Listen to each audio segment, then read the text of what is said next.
અમદાવાદના ફ્લાવર શોમાં જે પણ રોપાઓ હતા તેને હવે બગીચામાં મૂકવામાં આવશે। ફ્લાવર શોના વૃક્ષના રોપા એએમસીના બગીચામાં મુકાશે। આ વર્ષે ફ્લાવર શોના રોપા એએમસી વેચાણ અર્થે નહીં આપે। ફ્લાવર શોમાં 10.81 લાખ લોકોએ મુલાકાત લીધી હોવાની પણ માહિતી સામે આવી છે।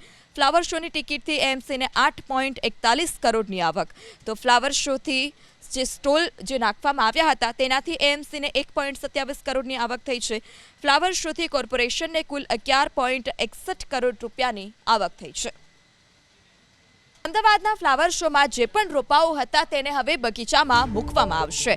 ફ્લાવર શોના વૃક્ષના રોપા એએમસીના બગીચામાં મુકાશે। આ વર્ષે ફ્લાવર શોના રોપા એએમસી વેચાણ અર્થે નહીં આપે। ફ્લાવર શોમાં 10.81 લાખ લોકોએ મુલાકાત લીધી હોવાની પણ માહિતી સામે આવી છે।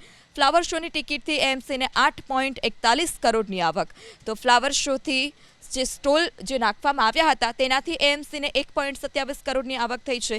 ફ્લાવર શોથી કોર્પોરેશનને કુલ 11.61 કરોડ રૂપિયાની આવક થઈ છે।